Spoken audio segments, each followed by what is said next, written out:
Hello and welcome to another video. In this video I want to talk about Black Ops 2, specifically the campaign aspect of Black Ops 2. So I recently been playing the game and I completed the campaign in I think it was about 4 hours or 5 hours, and in this video I want to give my opinions of it and talk about what they've improved, what's not so good, and just give you my opinion of the game. So I want to start off with the map, or the world rather. Now, there obviously, I'm going to talk about this later, but you've got the modern world and you've got like the 1980s world. The modern world is very, it's quite interesting in that it's a departure from normal Call of Duty games. Even for example, Modern Warfare 3. The word modern is not as modern as, for example, Black Ops 2. Black Ops 2 is the new campaign, the modern campaign. It's set in 2025, so and it presumes that by then we're gonna have really advanced weaponry. We're gonna have like wingsuits, wrist-mounted grenade launchers, and the world in general. It's very good. I actually liked it, and I thought the textures were not too bad. Now, the way they designed it is, you have obviously, as in any Call of Duty game, you have many missions, but it's a departure from your usual, canyon, airport, stuff like that, and instead it's now, a lot of it now is just generally around the world. Places like Myanmar, or Burma, on an aircraft carrier. One of the first missions you do is I think somewhere in South Asia. I can't remember where it is, but I mean you're climbing a cliff with these awesome suction pads that fit to your wrists. I mean, it's pretty high tech stuff. So the world in general, it's very interesting the way they've done it. It's a big departure, and it is quite awesome actually in some places, the way everything looks, and in others it's a bit iffy really. But overall, I thought that they've done a good job, and that brings me on to the graphics. And texture quality is okay. Obviously, it can be better, but it's not bad. The art style is fairly good. It's quite futuristic and modern, and everything looks fairly realistic. The shadows are great. I thought it was quite good. The graphics in general. I don't know about Xbox. Obviously, I don't play Xbox, so no idea about that. But PC, they're not bad. They're good, but they could be much better. It's nothing to compare to like Battlefield 3 or Crysis 2 or something. But it's good. For example, Blacklight Retribution has better graphics, even though it's a free-to-play game, which is strange. But yeah, I don't know. Call of Duty games have never been the ones to look out for graphics. They're not exactly amazing. They're definitely not bad, but I'm just gonna call them good. Simple, really. Okay. So next will be guns. You have a wide variety of guns. Some look like just reskins of past guns. Mostly, though, they seem to be new and modern and really awesome. You have weapons, for example, with your red dot sight, but the red dot sight, when you right click and you zoom in, it scans the entire area for enemies, and you can kind of see enemies in this kind of static way. So I mean, again, highlighting the modern aspect of the game. I think that's really awesome what they've done with that. I think it works well. You've got rocket launch, you got RPGs, kind of like a modern version of an RPG. It shouldn't just be like a reskin. What else do you have? You have missile launchers. You got SAMs. You got LMGs, SMGs. Basically, all you've had in the past games, you have now still. Nothing's really changed. Nothing's really changed. It's just that the guns are more modern. There's like a replacement gun for every gun that came before in Modern Warfare, in Black Ops, for example. So, or Modern Warfare. It's just everything is much more up to date and high spec and pretty good. I like it. I like the new weapons. I do seem to burn through ammo quite quickly, but you do have many ammo depots where you just hold F and get more ammo. So nice and simple, really. So yeah, I thought the guns were great. The recoil is a bit predictable. It's not hard. The game in general is not hard. Although you do die a lot sometimes, especially on the last mission.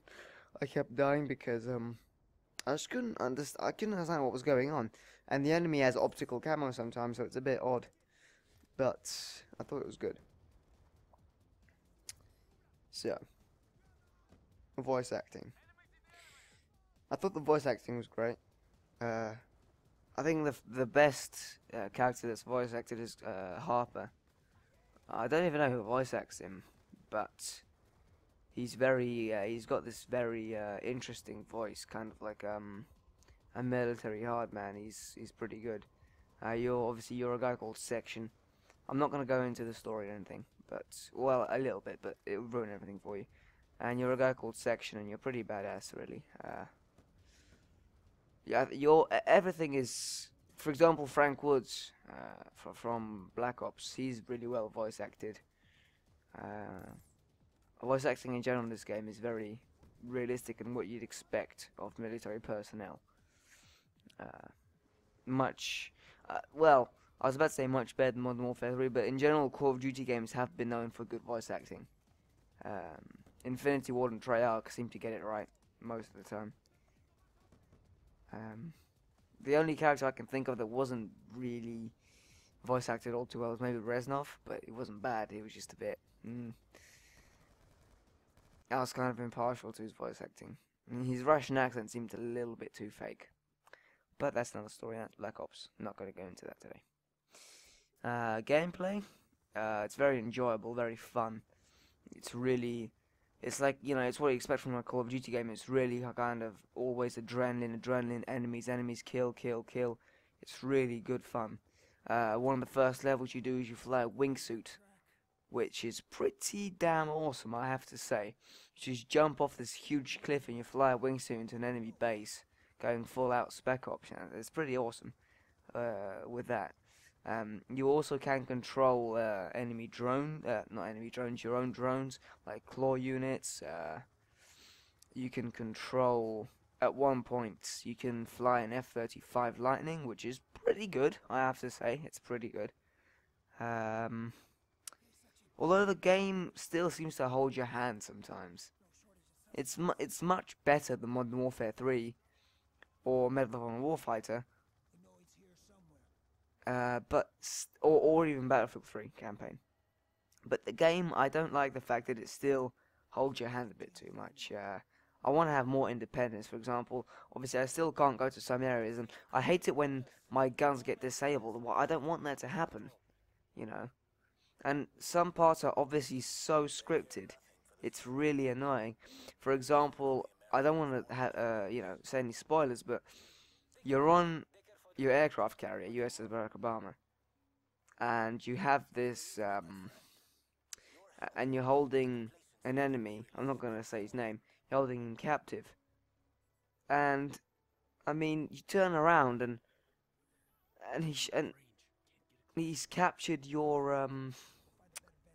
So basically, you're in an interrogation room, okay, and you go off because your aircraft carrier is being invaded by enemies, and then you turn and you look back. Obviously, this is all scripted, so you face away. You walk towards the door, and then you hear a gunshot or something. It's similar to that, okay? And you turn around, and you see your the enemy holding one of your friends, okay? And he's about to shoot him, and then he tells you to drop his gun. So why can't I just shoot the arsehole? It's just this kind of stuff really pisses me off. So why can't they? Why do they always have to do it? It's just to show the story, you know. All these cutscenes. Why not have alternative endings, you know? And apparently there are alternative endings, but I didn't found them. So I'll see. I'll probably play the campaign again and see if there's any alternative ending. But that was really annoying. Um, Apart from that, though, it's pretty good fun. Like, you know, most Call of Duty games. The scripting isn't as bad as in past games. Um, you know, Modern Warfare 3 is definitely the prime suspect for that. So, yeah. Now, the story, I don't want to give any, you know, say any spoilers, but you got two stories. You got one that follows, and also, I think, precedes the Black Ops story. And then you got the other one, which is the modern story. And both stories are linked with one guy. Actually, I can probably give you his name. It's Raul Menendez, okay? Um, and he was the same guy like I was talking about in the aircraft carrier. And he's an arsehole. I'll say that much, I hate him. But, so yeah, the two stories are interlinked. And I don't want to go into too much detail, but the Black Ops stories are a bit like a flashback if you haven't played the game yet. I mean, most people have. So it's kind of like a flashback to 1990s, 1980s with Frank Woods and Alex Mason. And you are playing as, in the modern campaign, as Alex Mason's son, David, or Section, as he's known. And you're a pretty badass guy. It's pretty awesome. Okay, so let's see. What else? What else? So yeah, I mean, the story overall is very good fun. I enjoyed it. Although, as with most Call of Duty games, it's a bit too short, I thought. I think it took me to about 4 hours on regular. Obviously, I don't play it on rookie or veteran, but it could have been a little bit longer. I think the Modern Warfare 3 story was a little bit longer as well, although that was a bit shallow and it was just, you know, it was a bit kind of not boring, but it was just not much there. Whereas with this, it's much more, you know, it's much more heavyweight. There's a lot more violence and there are many more messages in it. Also, what I want to talk about is the gruesomeness of some missions, and this game certainly doesn't lack that. You've got many areas, many parts of the game which are just gruesome. I mean, I don't personally dislike this. I think it's a good departure. But you know, if you're younger and play it, yeah, it could affect you. Although I don't believe in game censorship. I think it's a stupid thing. Or maybe if you're like a 6-year-old and you play it, you know, it's a bit. It's not so much violent as it is stuff you won't even understand. You know. And some parents are fine with their children playing this kind of game when they're 6 or 7. And, well, I don't really care. I would play it when I was... I played, you know, very harsh games when I was about 8. I mean...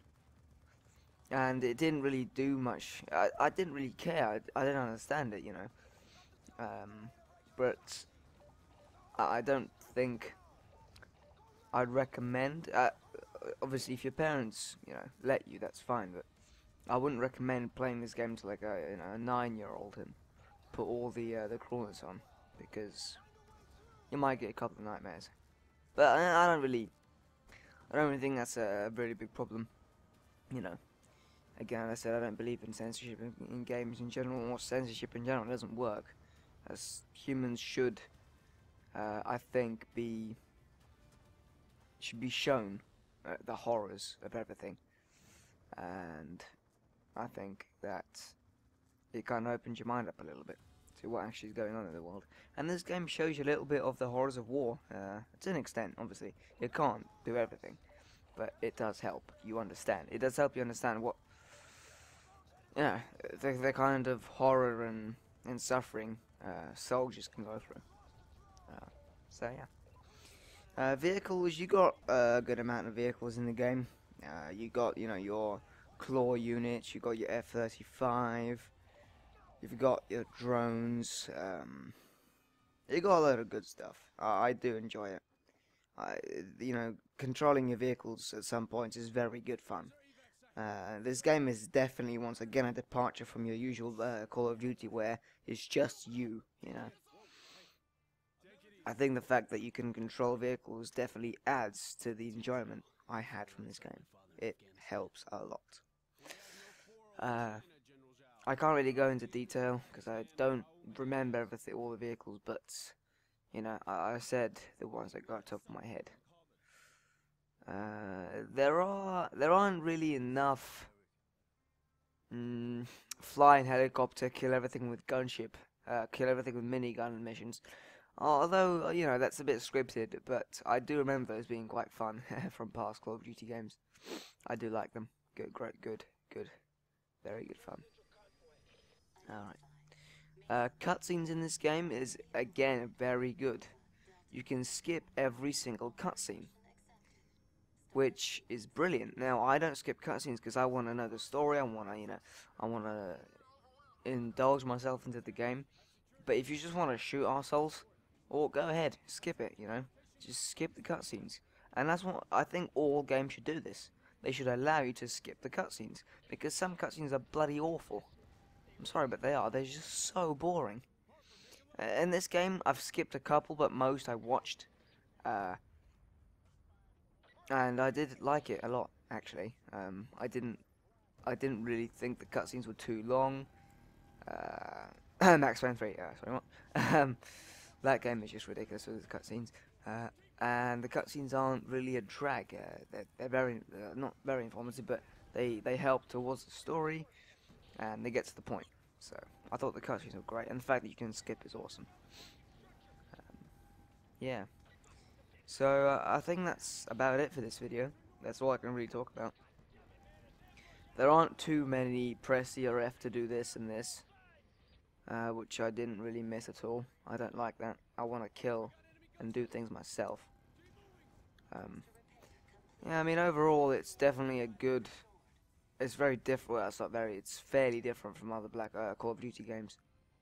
It's, you know, it's a departure from all the usual scripted linear crap, and you do have more choice of what you want to do now. It's definitely much better, much better.